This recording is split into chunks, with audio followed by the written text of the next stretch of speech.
అందరి మనస్సు కూడా ది బెస్ట్ మీదకే వెళ్తూ ఉంటుంది.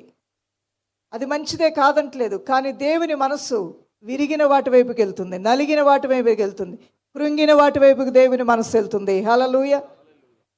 మనలో చాలా ఒక సడన్గా మనందరిలోకి వచ్చే ఆలోచన, ఇక 10 సార్లు ఓడిపోతే ఇంక వీళ్ళ జీవితంలో గెలవటం కష్టమని అనుకుంటాం.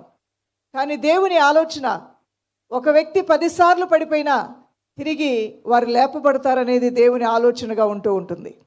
అందుకనే దేవుని తలంపులతో మన తలంపులు ఎప్పుడూ కూడా సరిపోల్చుకోవడానికి మనం సరితూగ జాలము దైవజనమ. దేవుని యొక్క ఉన్నతమైన తలంపులు ఆకాశం అంత ఎత్తైనవి. మన తలంపులు అవి మనకు మాత్రమే సరిపోతాయి. దైవ తలంపులు మహోన్నతమైన తలంపులు. ఆ తలంపులకి నిన్ను అప్పగించుకోవడం ప్రారంభిస్తే నీ పాడైపోయిన స్థితిని దేవాతి దేవుడు బాగు చేయటం ప్రారంభిస్తాడు. ఓ భక్తుడు ఇలా అంటున్నాడు, God uses broken things beautifully. ఏవైతే పాడైపోయాయో, ఏవైతే పనికి రావో, ఏదైతే నువ్వు పనికి మాలిందనుకుంటున్నావో, ఏదైతే ఇక నీకు ప్రయోజనం లేదనుకుంటున్నావో, ఒకవేళ నీ లైఫ్ గురించే నువ్వు అనుకుంటున్నావు, నేను 3 సార్లు ఉద్యోగాల్లో చేయాను, 3 సార్లు ఉద్యోగం పోయింది నాకు, 3 సార్లు నాకు పెళ్లి సంబంధాలు వచ్చాయి, నిశ్చితార్థం అయ్యే వరకు పెళ్లిపేటలు ఎక్కుతున్నా అన్న వరకు వచ్చిన 3 సార్లు కూడా నిశ్చితార్థం ఆగిపోయింది, పెళ్ళి ఆగిపోయింది.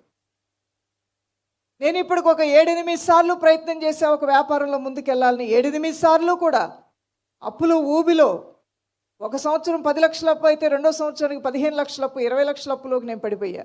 అంటే ఇది నాకు ఇక నా జీవితానికి ఇది కలిసి రాదు. మన భాషలో చెప్పాలంటే కలిసి రాదు.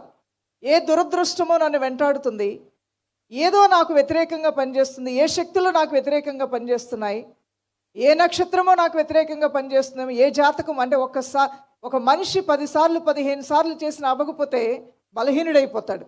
ఆటోమేటిక్గా ఆ బలహీన క్షణాల్లో జాతకాలని ఆధారం చేసుకోను, నక్షత్రాలను ఆధారం చేసుకోను, అదృష్టం ఏమైనా ఉందేమో దురదృష్టం పోగొట్టుకోవడానికని విశ్వ ప్రయత్నాలు ఈ లోకంలో చేస్తూ ఉంటాడు. నీకు ఆ స్థితి అవసరం లేదు. నీ జీవితంలో అలాంటి నువ్వు 100 సార్లు పడిపోయినా, నీతిమంతుడు 7 సార్లు పడిపోయినా తిరిగి లేవనెత్త